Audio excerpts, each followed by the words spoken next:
Welcome to Pimpy's Investment Chat, where we keep investment talk simple. And here's your host, Pimpy. What is going on out there, peeps? Okie doke. So, in having a chat earlier in the group, I was explaining to people, the issue with the government is not just corruption. There's other things you have to take in consideration that we need to keep an eye on. One of the things is the division that's within the government. It's pretty crazy. So I started trying to explain it to them, and it just went off the rails. The guy's like, you're going to have to do a video if you don't mind.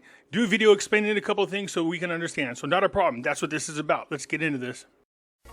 Before we get started, do me a favor, hit the thumbs up button. If you're not a subscriber, please do so, because when you do, it helps out the channel, and I certainly do appreciate it.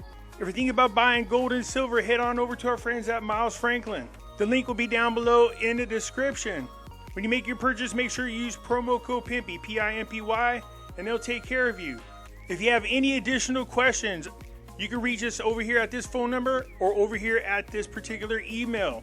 For all orders over $10,000, reach out by email and we'll make sure that you get a great deal. So come on over to Miles Franklin and add to your precious metal inventory. Right now, currently within the political realm of Iraq, there are some interesting things taking place. Some is expected, some not quite so much. But trying to get all these people, seriously, to get along is almost as simple as trying to get these four to get along. You can't get these two to agree with these two to save their lives. It's almost like trying to get two other people to agree on something. Yeah. Don't lie, you know he looks like Dilbert. So many people are asking that one question. Why be enemies? Because we're different? Why can't we work things out? Why can't we all just get along? Oh yeah, it's a good question. Let's get into this. So at any time, you guys could just pause this if you want to read this. So we know there's people in Erbil and we know there's people in Baghdad. So we got the Kurdistan people, right? The Kurds. It's dominated by two parties. The Kurdistan Democratic Party, which is led by Barzani. They're actually conservative and Republicans. The Patriotic Union of Kurdistan is headed by Talabani. They're a socialist. And then the lesser of the two parties is the Tekadome Party, led by Halabasi. They're progressive. So obviously the socialists and the progressives are usually on the same side. Over in Baghdad, you have the National Alliance, the Shia and the Sunni groups. So the National Alliance is largest parliamentary bloc. And the people that are within this group is the State of the Law Coalition, led by Maliki, and what's left of the Iraqi National Alliance, which is Alawi. And in that group used to be Maliki and Sadr, but as we know, Maliki went his own way and Sadr has a Sadrist movement. And then, of course, we know the coordinating framework are the spearhead of all the troubles. And in there you have the State of Law Coalition, which is Maliki, We Build Coalition, Islamic Supreme Council of Iraq, State Forces Coalition. Now, the issue with a lot of this is Maliki is a cause of a lot of tension and arguing and bickering that's going on in politics. He always has and always will be. He has a goal. That's why he recently left the coordinated framework. Maliki thinks he has a better chance without all these other people to achieve his agenda. And what is Maliki's agenda? To be the next Saddam Hussein. He wants to be in control of Iraq. The dynamics within the coordinated framework show various trends and rivalries amongst its members in different provinces across Iraq. Notably, there are fierce contests between Maliki and the joint forces of Badr and AAH in areas where the predominantly Shia coordinated framework still stands to gain or lose significant seats like Baghdad and the south. However, in provinces like Kirkuk, Aldan, Nineveh, where maintaining or gaining influence is crucial, internal rivalries have been set aside to present a united front against potential oppositions from the Sunnis, the Kurds, and the Sadrists. It's not working. They're too greedy. The current political crisis in Iraq began when the Federal Supreme Court terminated the membership of Halabasi as Speaker of the Parliament last November in 2023. Halabasi's removal was due to allegations of forgery and abuse of power. Since then, parliamentary sessions to select a new speaker have been repeatedly delayed due to disagreements amongst the Sunni factions regarding Halabasi's replacement. So not only do you have these people spearhead them, but they can't even get along. And they fight with these people within this group. And then you have the people within Kurdistan fighting with one another. Oh, good Lord, it's crazy. Recently, the Tekadome Party has been embroiled in a political dispute regarding the selection of the next Speaker of Parliament. The Shiite Coordinated Framework issued a 1-week ultimatum to Sunni political forces to resolve their differences over this matter. The Taqadum Party rejects this ultimatum and emphasized its demand for amending the parliamentary internal system to reopen nominations for the Speaker's position. The party has threatened to withdraw its representatives from both government and parliament if a candidate outside the party is appointed as Speaker. Now, this would be bad for people over there in Kurdistan because this would definitely be a shift in power in politics. This would be pretty much where Maliki wants things to go. The Coordinated Framework has expressed its intention to vote for Asawi as Parliament Speaker, who is not a member of the Taqadum Party. This decision has sparked further tensions within Iraq's political landscape. Despite facing challenges during previous attempts to elect a new speaker, including disruptions and legal issues, the issue remains unsolved due to disagreements among the political blocs. So you have the people that are Kurds are fighting with one another. The Sunnis are fighting with one another. You have the Shia people fighting with one another. It's crazy. The Taqadum Party insists on retaining the position of Speaker due to its parliamentary majority within the Sunni component. On the other hand, opponents from various blocs believe that the position should not be bound by a specific political title and should be open to candidates from different groups. We'll break this down just a little bit further.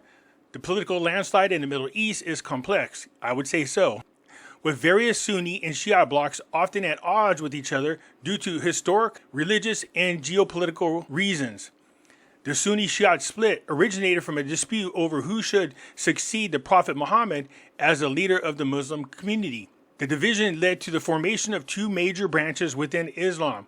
So you have the Sunni Islam, which believes that leadership should follow the consensus of the community. Then you have the Shia Islam, which holds that leadership should remain within the Prophet's family.